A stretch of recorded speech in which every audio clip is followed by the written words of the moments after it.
Hello, everybody, and welcome to another edition of the Green Room Podcast. I'm Matthew Brune, and joining me for this special signing day edition of the podcast, Is it Colin special? Mitchell. It is very special, Colin. Oh, okay. Why would it not be special?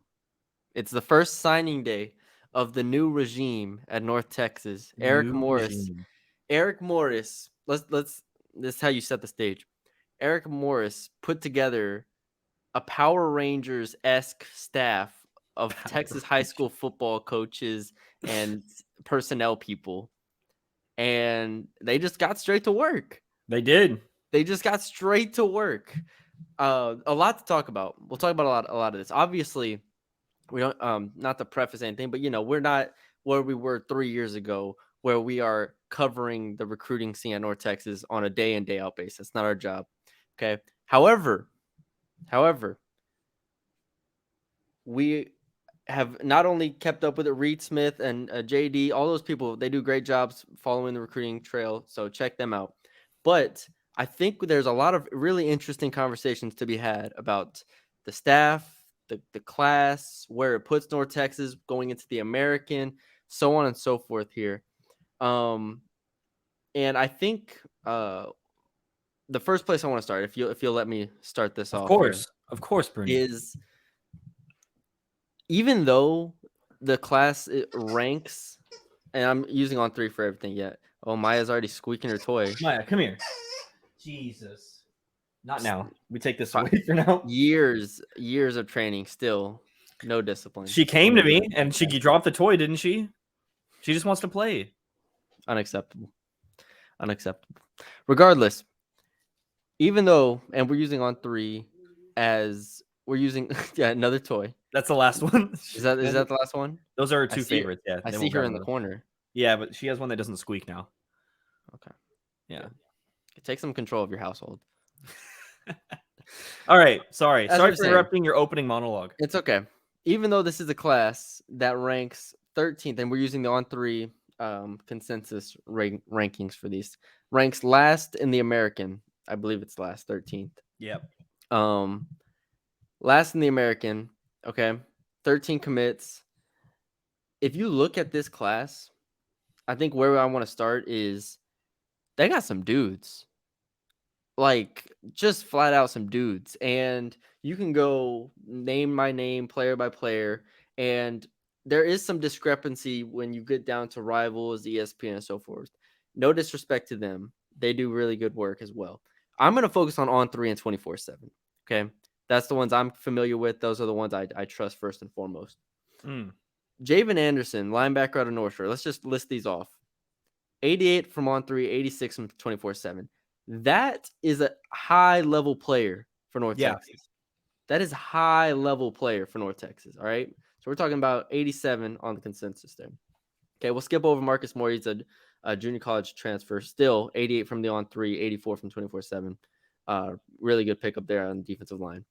Taylor Starling, the big pickup out of South Oak Cliff, all right?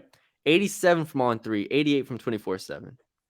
And we're talking about a top 60. He's listed as an athlete by on 3. I think 24/7 has him as defensive back. But regardless, we're talking about an 87, 88 rated player. Okay. Landon Sides from Denton Geyer, 88 on 3, 85 from 24/7.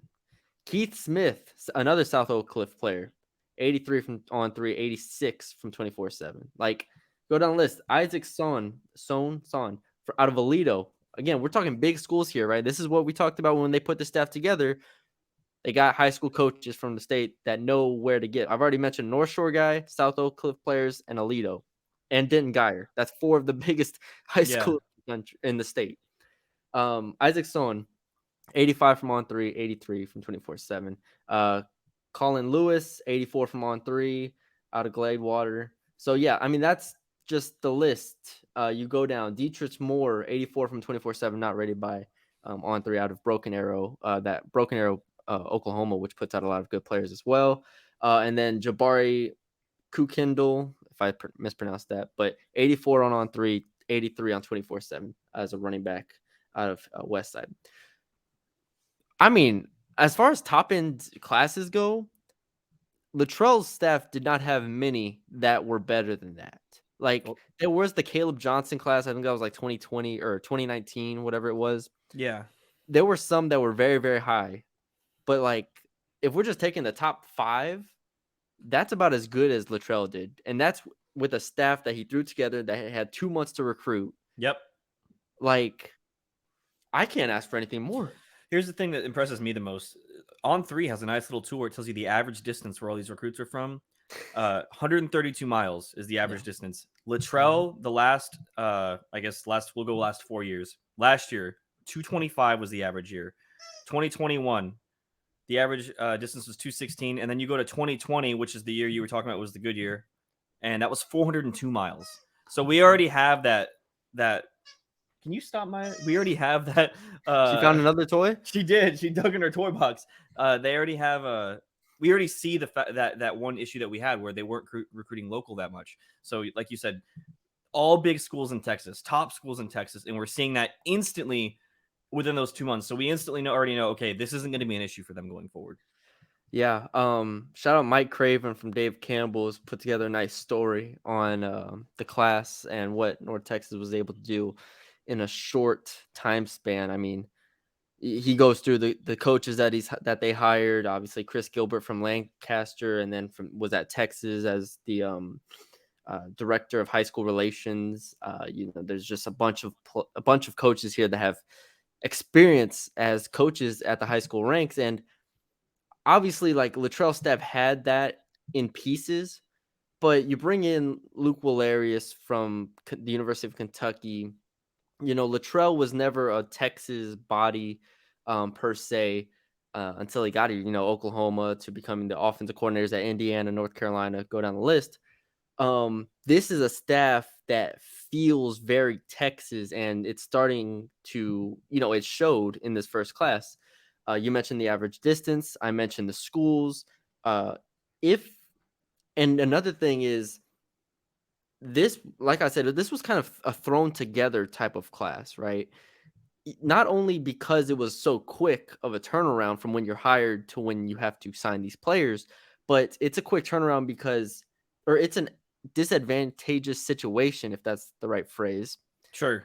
because in today's day and age, the early signing period is where 80+% of players sign Yeah. nowadays. Like it is outrageous how much it has flipped to where the December signing period is the main signing period.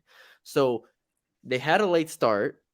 They threw together the staff, and I'm not gonna say throw it together because it's a really good staff that Morris obviously wanted, but they threw it all together. The cupboard was already pretty bare when you look at it, like from the outside looking in, because LSU signed all 25 of its players in December. I mean, Yeah. North Texas with Littrell, remember, they would sign their players in December. That's true. So they go into February, January and February, and being like, all right, 80% of the players are gone, and they're still able to have a top heavy class like this that can, in my opinion, if you just take the top 5 or 6, compete in the American. Like that's what we wanted. That's exactly what this staff had to do, and that's what they executed. And a lot of this podcast, I'm going to compare it to LSU because that's where I've been the last 2 years. This It's is crazy. It's been exactly 2 years. what was that? I said it's crazy. It's been 2 years. Right, it is. But this is exactly what Brian Kelly and them did when they got hired over here.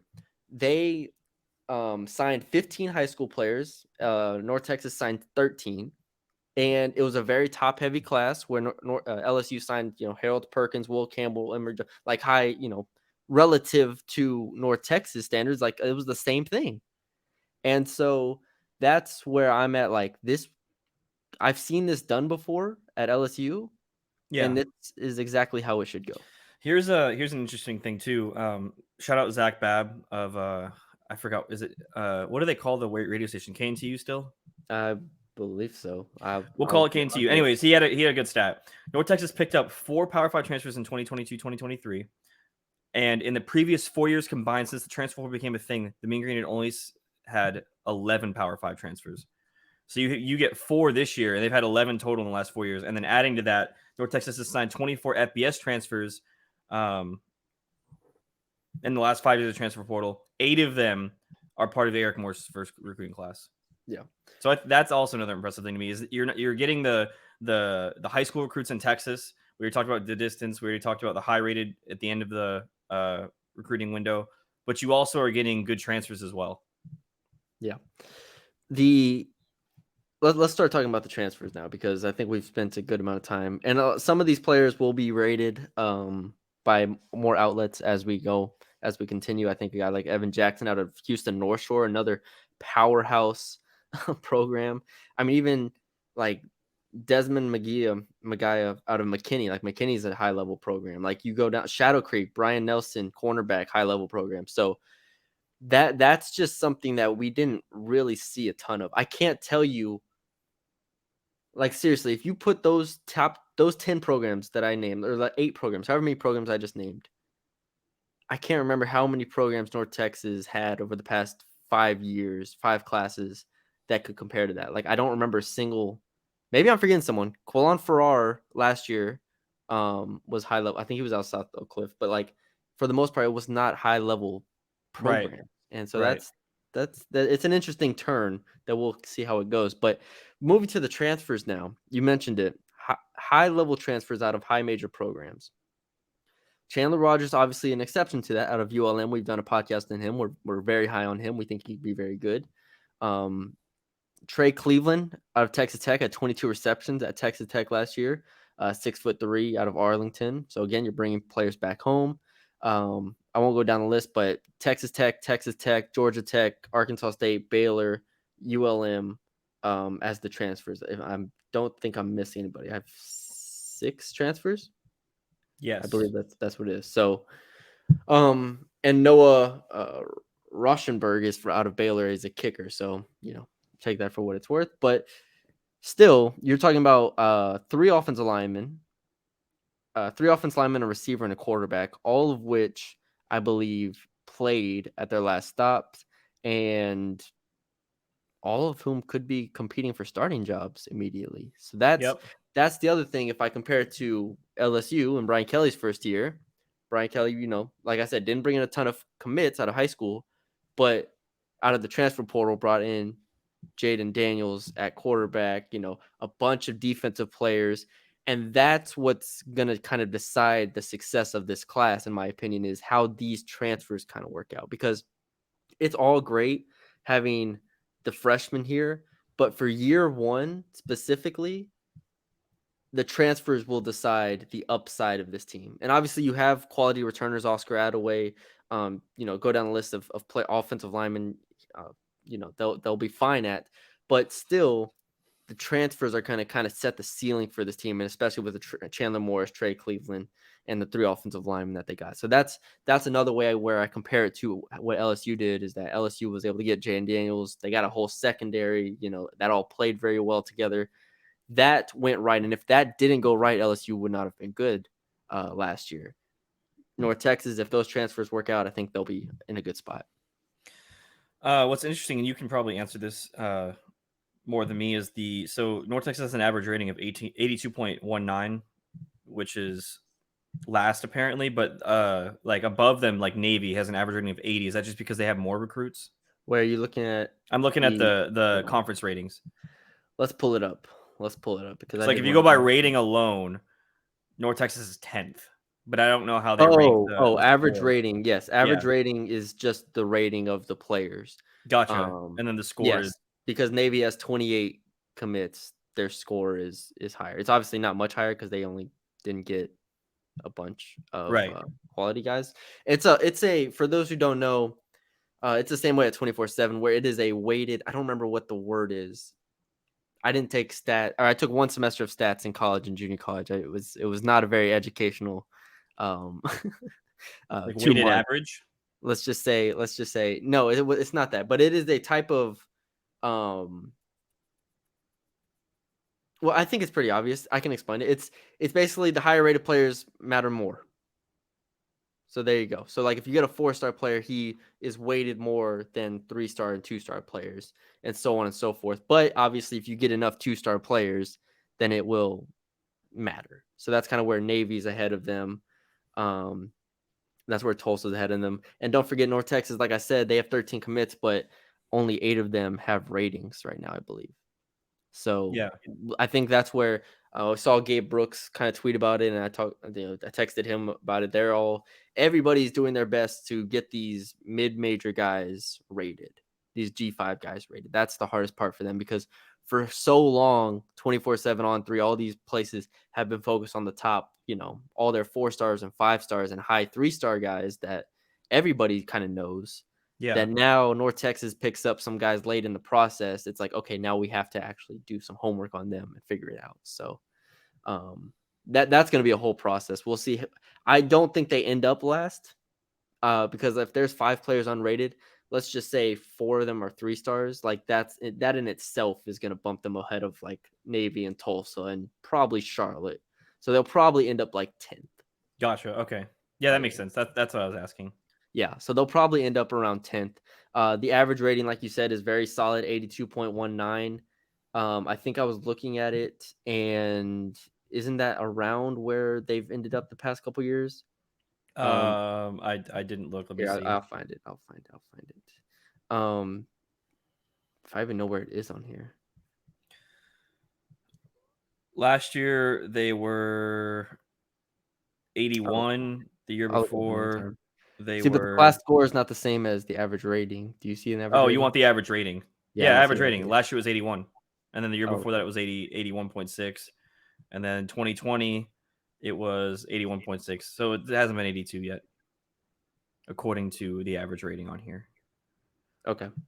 But yeah, so anyways, again, upside there. Do you feel good about this class and this staff now? Do you feel like a little bit of comfort? Well, I feel like the big thing, the two big things that we were worried about outside of the coaching aspect was developing players. I guess you can cut that in coaching, but recruiting and Yeah. developing in my eyes go hand in hand. So developing players, one, and then getting guys in the schools that are around you. Denton Geyer, you brought up other random schools, McKinney, you got South Oak Cliff. So you got all those teams, and we never really saw it. We saw it like Oscar Adaways from Arkansas.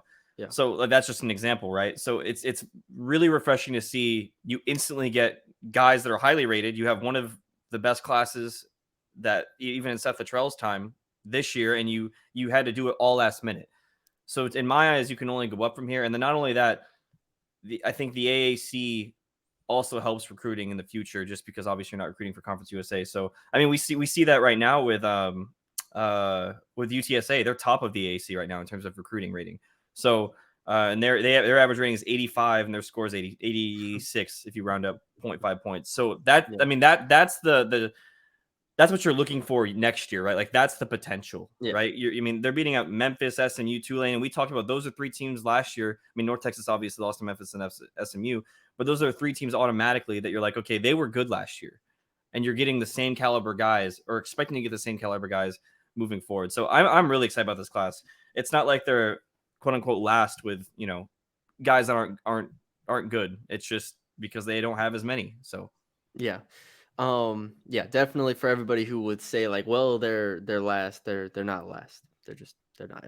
If they had a full 20, let's just say if they had 22 commits and they had an 82.2 average rating, yeah, they would be somewhere between 5 and 6. I'd probably say 6th in the conference right now. Yeah, again, we'll see how it goes moving forward because UTSA has kind of changed the standard. Now they've kind of taken that over where like a UAB was the past couple years, or like a La Tech, was, and La Tech's recruiting well as well, but they're not in the conference anymore. So the standard has changed, and we fully acknowledge that, right? That's part of the reason why we wanted to move on from South Littrell, is because going 6-6, going 5-7 is not acceptable anymore when you were in Conference USA. Now, 6-6 in the American year one would be a complete win for Eric Morris and the staff. Because of what you said, you have UTSA, Memphis, SMU, Tulane in your conference. And then you also still have FAU, UAB there as well. So it's like it is going to be a step up. We know it's going to take some time. I think this class is perfectly indicative of how it is going to take time. And we'll see. Obviously, year one is a long ways away still. We'll see if they add more transfers. I wouldn't be surprised if they added more transfers at all. for players, especially coming out of the spring. Yeah. It's going to be a lot of. There's a second transfer portal window in May. I believe it's May 1st to 15th. It's 15 days. Um, that's going to be mostly players that realize they're not getting playing time at the places they're at and dropping down for the Yeah. most part. Yeah. That's not going to be because obviously if you go into the spring and you're getting playing time, you're not leaving. Like you would have left already. So they go through spring, they realize they're not playing, they might drop down. And so that'll be the interesting thing is in the second transfer portal window, if North Texas can get more players that way will be interesting. Just because you asked me the question, I mean, what do you think in terms of how has Eric started so far? I mean, you've given the overview of like why you Yeah, think I it's good, think but this. like in your personal opinion, as a fan, we'll say, Yeah, what do you think? I think it was such a tough position that I had really low expectations going in, and I think they've surpassed that. Like, Yep. obviously, it's on paper. You can tell me, hey, we've got this coach that has ties in Texas, this coach that was the director of high school relations at Texas, like this guy that was a head coach for X amount of years. Like, you can tell me all of that, but at the end of the day, recruiting is relations, but at the end of the day, it's about closing on those relationships. Mm-hmm. And so it's good to see that were actually able to close on those, where they were able to get high level players and they were able to, in a lot of ways, they were able to build for the future with this class, even though it is a small class. Yeah. And that's not easy to do. I think they're going to be fine this coming season because I think we talked about like transfer wise, not a lot of players left. Like Deshaun Gaddy left. You have some natural attrition with like Katie Davis and guys leaving, but like you're in a really good spot going into year one. Yeah. In terms of, And sorry. even though you weren't able to get a full class for the future, I think this sets a foundation to where you can recruit in Texas moving forward. Yeah. I mean, you lose Deshaun Gaddy, obviously. You said Jake Roberts went to Baylor. You lose Bryce Drummond. And Yeah. honestly, I don't even know who Littrell Neville is. So, He was a receiver last yeah. year. So you lose those guys, but you bring in guys that replace them, and then you still have the transfers, and you still have like you lose Deshaun Gaddy, but you still got Ridge Tejada. You got guys Yeah. like that. So I'm like you said, I'm thoroughly impressed because I didn't think that we were going to see. I thought it was going to be a situation where he was going to have to grab whatever he could get. Like Yes. it wasn't going to be a Texas thing. It was going to be like, all right, where can I get a guy? Is it Arkansas? Is it Florida? Is it California? And instantly, everyone's just Texas. 92% from Texas, Yeah. and that's great to me. Yeah. So that'll be the interesting thing. Now, the second question, which we will not know the answer for probably until the fall, is can any of these guys contribute immediately? That would change the complexion of this team because we already know Yeah. the returners. We know the guys that are bad. We know Varkey's Gums. We know Rich Tejada. We know those guys. But can any of these guys, even like Marcus Moore, who is, like I said, it's a junior college transfer, can he step in on the defensive line with Rod Brown and play at a high level? Like, can these guys actually contribute? That would change the ceiling of this team significantly. So, Yep. um, that's what I'm excited for. Because, like I said, at LSU, that was the difference. Was like those transfers could step in and play. The freshman Harold Perkins could step in and play. I'm not saying these guys have to be that level, but that would change things going into year one in the American because you're going up against teams in the American that have been doing this for years, and you're going like FAU, years of good recruiting, UAB, years of good recruiting. North Texas had that foundation, I think, but last year it was a junior college year for Littrell, and then where they were just trying to get good Yeah. quick in a way. Um, and we've talked before about how the lack of development had hurt them in spots. So Yeah. I feel good. I feel good going into the American year one. Win or lose, I think this was a win right here. For sure. For sure. Yeah. I mean, I can't say anything else. I will say also, I mean, I think we should expect more of the high school signings to play more just because you are moving up, you are getting better guys, Yeah. and you know, obviously they're going to need to take some time, but I think we will see, because we saw it in the last couple of years. Upton Stout, for example, was one Hmm. that was really big. So Yeah. I think we'll Rod Brown. I think we're going to see something like that. Just because you are getting guys that are just more higher rated. So Yes. It'll be real interesting. UTSA has come to play in the I think American. that's the most surprising thing in my eyes. The fact that they came into this conference, SMU has their foundation set, Memphis has their foundation set, Tulane has their thing, and they're just like, "Yep, we're here." Like we've talked about a couple podcasts ago, no facilities, play out of the Alamo Dome. Yep. But hey, it shows winning. Winning is the only thing that matters. Yep. At Winning the and end a of the head day, coach. And when yeah, you have a head coach like Jeff Traylor that is in control, it seems it is very tough. I mean, we've talked about it before, but if UTSA, like, think about it, not only is UTSA like, the facility money wise, the facility wise is not quite at the caliber of everybody else here. Think about the locations that these other teams in the American are in. Memphis, okay, Memphis, very good recruiting bed. SMU, Dallas, we talked about it. Tulane, New Orleans, Louisiana talent. Temple, Philadelphia talent, enough talent in the Northeast, I should say. USF, I mean South Florida, yeah, obviously. Florida Atlantic, South Florida, like okay. The Carolinas, East Carolina is pretty good. UAB, Alabama, they all cover Louisiana, Alabama, so on and so forth. Like that's what you're competing with, and that's why North Texas has to lock down their region. Like you just have to yeah. at the end of the day. And you're directly competing with SMU at the end of the day. So And you're competing with Tulsa. Let's not and forget. Tulsa, I forget Tulsa. Let's not forget Tulsa here. So yeah, that's gonna be the interesting. You're competing with UTSA, SMU, Tulsa, pretty much are now your regional rivalries. Um, who's not ranked in here? I was wondering why there's only 13. Rice isn't in here. Oh, what the heck? I just What? realized that. I was like, I know Why? there's 14 in the I don't know. Let's look up Rice's rank class. I don't know. 23 class. Maybe they didn't send anybody. I love how you type in Rice 2023 class. If you type in any other school 2023 class, it comes up, the football commits. You type in Rice 2023 class and it's the course catalog and the academic spring calendar. Like this is why Rice will never be good. Outrageous. I mean, they have some commits. Yeah, no, I mean I'm on 24/7 right now. Yeah, They're ranked 87th in the country on there. that's kind of crazy. Shit. Rice is recruiting. Rice is Help. nuts. Yo, did they renovate that stadium? Did they walk into Help. that thing yet? Well, they got the bubble now. Remember the bubble of Oh yeah, the indoor? yeah. They got the bubble now. Okay, hold on. Rice is recruiting.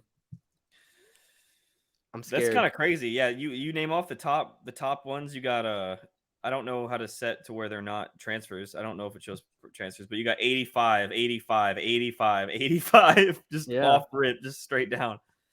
I want to see. Oh, here's Rice's on 103. I didn't see it on here. Yeah, bro. Rice is. See, okay, I don't know why on 3 still has Rice in Conference USA when they have everybody else in the American. But regardless, hold on. 82.23 is their class score. That would rank, yeah, 10th. Whew.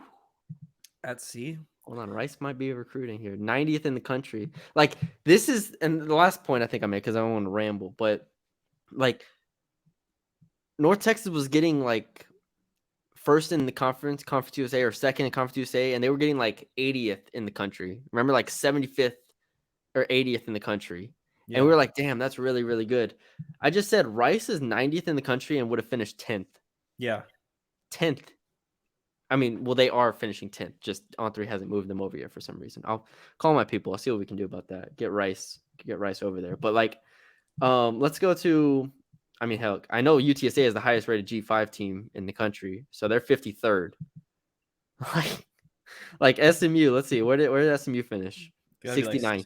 USF 78. Yeah. So again, if you finish 75th, you're going to finish middle of the pack in the American. The standard has changed. Yo, it really has. It really has. And I was gonna look at last year's class to see what it was. What they rated last year overall. For which team? North Texas was 120th last year. Yeah, that's what I said. They didn't recruit freshmen. Yeah. Oh, sorry. Let me go 2021. That's my fault. So Yeah, they were second in Conference USA that year. They were 81st in the that's what I'm country. saying. Isn't that, Yeah. that is actually crazy? So yeah, you instantly take the step above. I mean, you have to. Yeah. So that it's funny because now we're gonna look at this and be like, all right, they got an 85 rated player. I remember when they got like Barkey's Gums and he was an 85, 86, and we're like, God damn. Yeah, Whew, he was a wow. 86. Yeah. So it's like that's just gonna be the standard from now on. And it's crazy to say because that seemed really, really, really high 2 years ago. And now it's just gonna be like, hey, you gotta get like 10 guys 86 plus, Yeah. 85 plus if you want to compete here. So yeah, we'll see how it goes moving forward. But obviously the 2023 class is not what we're gonna judge them on. This is not what's gonna build their foundation. This isn't what's gonna make or break this staff. The 2024 and 2025 classes will make or break this staff. And Right. that's where we have patience. That's why it's great going into a new conference with a new coach and everything is first season we can kind of just get a lay of the land, Yep. be like, We all can just right, have fun. yeah, they were just having fun out here, learn everything, get the coaches going, get the recruits going.